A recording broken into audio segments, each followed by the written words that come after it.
Hello everyone, this side प्रीति कौशिक और आज का जो हमारा टॉपिक है वो है सोर्सेज ऑफ रूरल क्रेडिट। जैसे कि हमने कल पढ़े थे चैलेंजेस ऑफ रूरल क्रेडिट के अंदर हमने क्रेडिट के टाइप्स पढ़े थे, short term credit, medium term credit, long term credit. आज हमने पढ़ने सोर्सेज ऑफ रूरल क्रेडिट कि रूरल क्रेडिट आता कहाँ से है।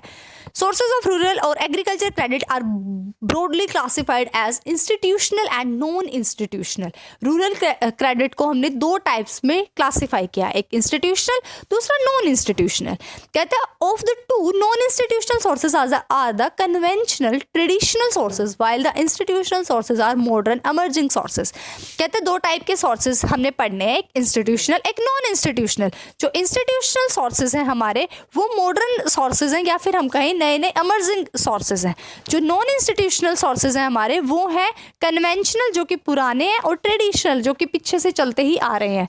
तो कहते हैं नॉन इंस्टीट्यूशनल सोर्सेज के अंदर कौन कौन से आ जाते हैं। जो ट्रेडिशनल सोर्सेज है जैसे कि लैंडलॉर्ड है, विलेज ट्रेडर्स है, मनी लेंडर्स है, ये तो इंपॉर्टेंट हमारे नॉन इंस्टीट्यूशनल रूरल क्रेडिट जो प्रोवाइड कराते हैं इंडिया के अंदर, वो ये तीन मेन है, landlord, village traders and money lenders. कहते हैं traditionally most credit needs of the farmers were made through these sources. कहते हैं ट्रेडिशनली बहुत जितनी भी क्रेडिट की नीड्स पड़ती थी रूरल एरिया के अंदर वो सारी फार्मर्स की सारी नीड कंप्लीट कौन करते थे, यही तीन सोर्सेज।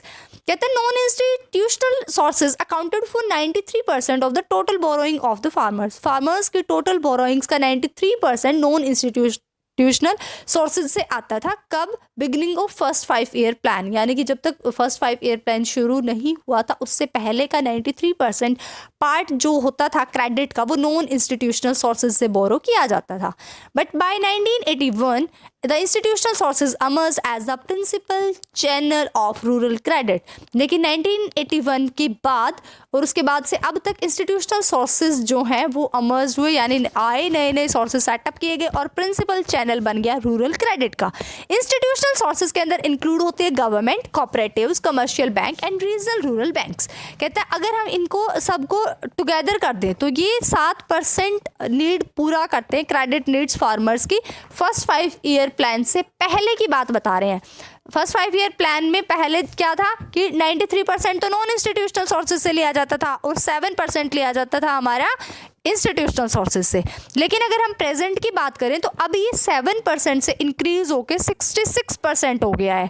कहता है out of total institutional credit cooperative credit contributes nearly 15% and commercial bank about 75%। कहता है टोटल इंस्टीट्यूशनल क्रेडिट का जितना भी पार्ट है उसमें से कोऑपरेटिव क्रेडिट कंट्रीब्यूट कर रहा है 15% और कमर्शियल बैंक 75% कंट्रीब्यूट कर रहे हैं। कहता है apart from substantial expansion in the flow of credit by commercial banks and regional rural bank, the cooperative credit institutions have emerged as important institutional agencies offering credit support and related services।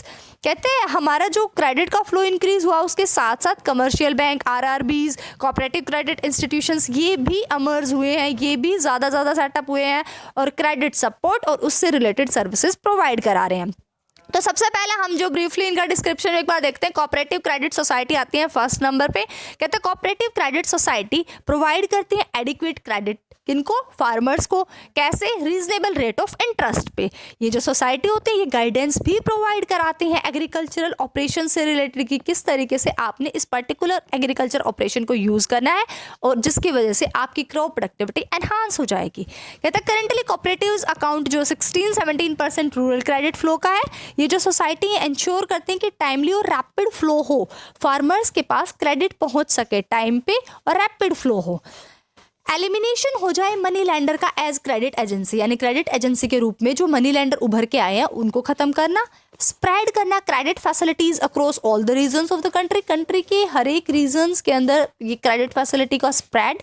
Provision of adequate credit in area covered by special programme of development, और ऐसे areas जहां जो special programme develop करके जिन area को थोड़ा सुधारा गया उनको एडिक्वेट क्रेडिट प्रोवाइड किया जा सके, ऐसा प्रोविजन ले आए। सेकंड फिर कहता है state bank of India and other commercial banks, कहता है जितने भी state bank of India setup हुआ था हमारा स्टेट बैंक ऑफ इंडिया वो 1955 में, जो इसका मेन फोकस था वो रूरल क्रेडिट प्रोवाइड कराना। गवर्नमेंट ने रियलाइज़ किया कि रूरल की क्रेडिट की नीड्स कोऑपरेटिव क्रेडिट सोसाइटी केवल अकेली नहीं मेट आउट कर सकते, मतलब जितनी उनकी नीड्स हैं वो सारी मीट नहीं की जा सकती केवल कोऑपरेटिव सोसाइटी से। तो कमर्शियल बैंक ओपन किए गए जिन्होंने इंपॉर्टेंट रोल प्ले किया। इन्होंने प्रमोट किया, this promoted nationalisation of certain banks in 1969 के अंदर नेशनलाइजेशन किया गया सर्टेन बैंक्स का। The nationalized commercial banks through their branch expansion program were directed to offer credit directly to the farmer as well as indirectly through cooperative societies। और फिर commercial banks की बहुत सारी ब्रांचेस, तो ये डायरेक्टली और indirectly इन्होंने फार्मर्स को क्रेडिट प्रोवाइड कराया। फिर आरआरबीज आगे, regional rural bank and land development bank, इनका भी मेन मोटिव क्या था, क्रेडिट की सप्लाई करना, पर्टिकुलरली कहाँ, रिमोट एरिया के अंदर, रिमोट एरिया रूरल एरिया के अंदर, बैकवर्ड डिस्ट्रिक्ट के अंदर, यानी ये खोले गए RRBs and land development bank, जिसकी वजह से क्या किया गया, क्रेडिट प्रोवाइड कराया गया और सभी फार्मर्स की नीड्स को कंप्लीट करने का मेन मोटिव रखा गया। नेक्स्ट आता है national bank for agriculture and rural development, NABARD. फिर आया हमारा NABARD.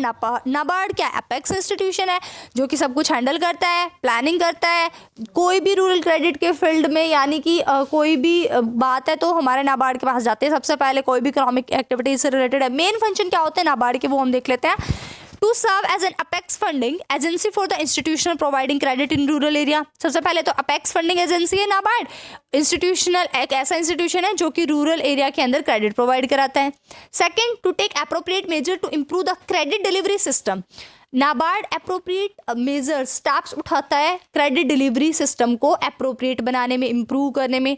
The bank was to focus on structuring of credit institution and trained of personal.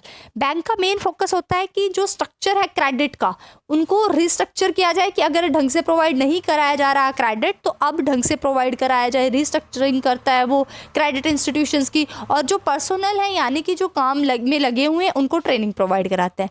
Third में कहते हैं to coordinate the rural financing activities of all credit institutions and maintain liaison with Government of India, State Government, Reserve Bank and other national institutions concerned with policy formation। उसके बाद ये सारी rural financing activities को coordinate करके रखता है, जितने भी क्रेडिट इंस्टीट्यूशंस हैं उनके साथ अच्छे से बना के रखता है, जैसे रिजर्व बैंक है, गवर्नमेंट ऑफ इंडिया है।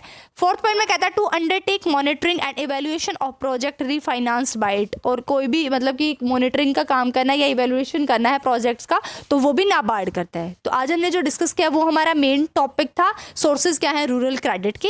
तो आई थिंक आप सबको क्लियर हो गया होगा। आज के लिए इतना ही। Thanks for watching. Like, share, comment and subscribe Preeti Kaushik classes. Bye bye, take care, keep watching.